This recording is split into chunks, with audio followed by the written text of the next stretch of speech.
Good afternoon, everyone. I'm Miguel DeJesus, and today I'm here to talk to you about the Baptist denomination.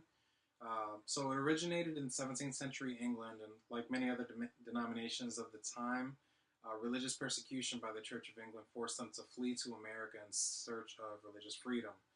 The church was initially established in New England, was subsequently called the First Baptist Church, and it was established by William Screven. But a few years later, they moved down to Charleston, South Carolina. And it was here in the southern colonies where they really started to take root and expand their membership.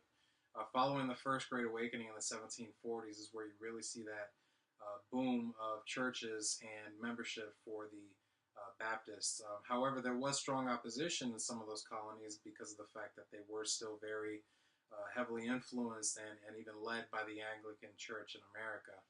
So, for example, even Baptist preachers in Virginia could be whipped and imprisoned, and this was going on as long as up to the American Revolution. Uh, this opposition didn't necessarily cease anytime around then, either in England or the American colonies. However, the opposition also kind of brought the Baptists together and made them kind of strong and unified because of it. They actually saw the American Revolution as an opportunity to fight for that religious freedom that they were hoping for, and were very supportive of American patriots such as Thomas Jefferson, James Madison, and George Washington. Thomas Jefferson was specifically special to them, to Baptists both in the North and the South. And one particular example is the Danbury Baptists in Connecticut actually wrote a letter to Thomas Jefferson expressing their concern over the fact that the state constitution did not really secure their religious freedom, nor did it explicitly states that there should be no state church.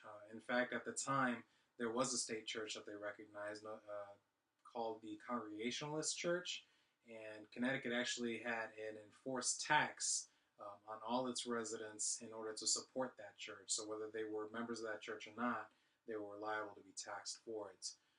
In Jefferson's response, of course, he highlighted the fact that he fully believed in the separation of church and state. And although this particular response, many people believe, is in the Constitution, it really isn't. It was just kind of the model ideal of what people believe the Founding Fathers had in mind when they established the First Amendment, ensuring the separation of church and state. However, that was a federal amendment and didn't necessarily constitute that the interference in state matters. So it would take some time before the Danbury Baptists were able to kind of make that change in Connecticut itself. Jefferson himself was actually a skeptical Christian politician. However, his strong sort of alliance with the Baptists proved that he was very open and very agreeable with the idea of practicing religion freely in the United States. And in fact, when he was elected president, the Baptists viewed this as divine intervention and hoped that his sitting in the presidential office would be able to put him in a position to influence the states in modeling the federal government's actions as far as the separation of church and state. One of the core missions of the Baptist Church is actually missions, both foreign and domestic. They established several organizations between 1792 and 1832 that would permit them to not only have missions overseas as far as Southeast Asia, but also here domestically on the new frontier.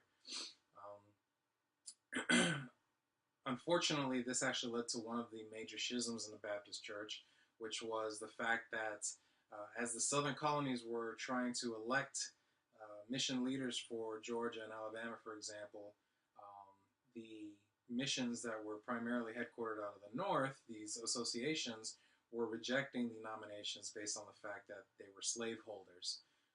So this caused a schism, which actually ended up leading to the establishment of the Southern Baptist Church.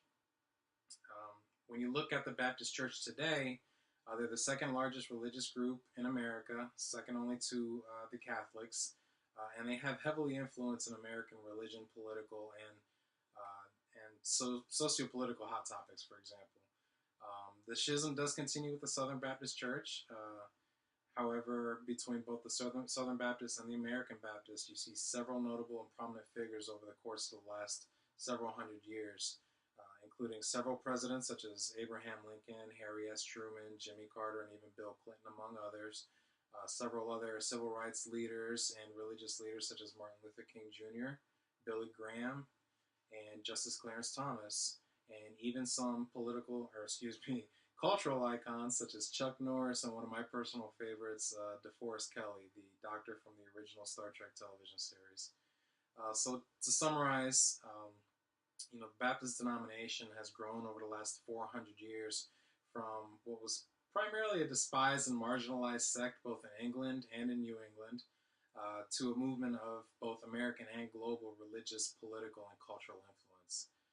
So I hope that you've enjoyed my video presentation, and I look forward to your comments. Thank you.